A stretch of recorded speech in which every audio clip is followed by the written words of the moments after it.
Hello everyone, welcome to another video of the lore and literature of Skyrim, which my character Cathra is deciding to read this evening. She found this collection of books in an abandoned prison tower near the Lost Knife handout where she'd recently done a quest, and in order to better understand this world that she's awakened to, she decided to read the books. This is what we do, right? It's lovely. This mod is called Book Covers of Skyrim, definitely worth getting. You can see here that is a little bit more in the title, Biography of Queen Barenziah, and then it says by Stern Gambok at the bottom. Let's see if that's right. See if I read that right. Anyway, here we go. Stern Gamboj, okay, or Gambog with a silent E, Imperial Scribe. Late in the Second Era, a girl child, Barenziah, was born to the rulers of the kingdom of Mournhold, in what is now the imperial province of Morrowind.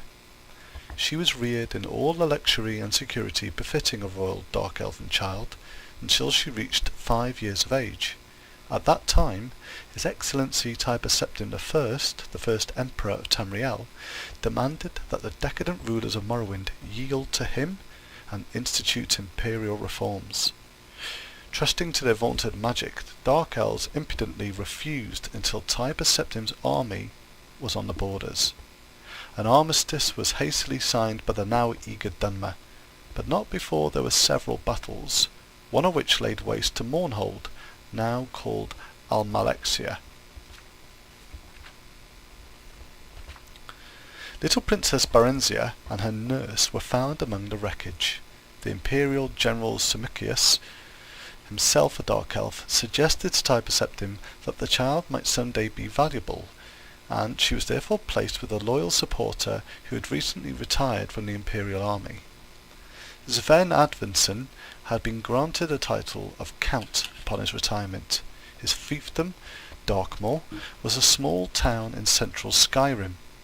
Count Sven and his wife reared the princess as their own daughter, seeing to it that she was educated appropriately, and more importantly, that the imperial virtues of obedience, discretion, loyalty and piety were instilled in the child. In short, she was made fit to take her place as a member of the new ruling class of Morrowind.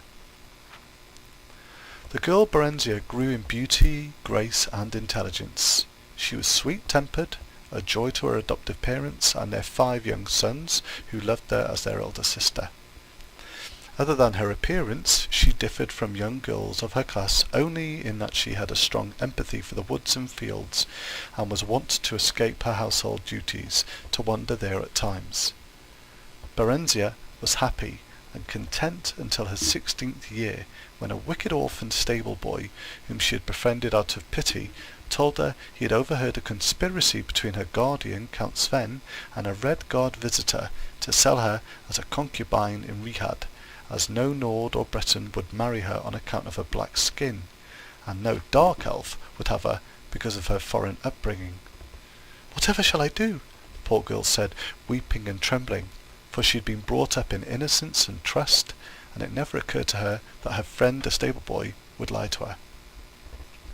The wicked boy, who was called Straw, said that she must run away if she valued her virtue, but that he would come with her as her protector.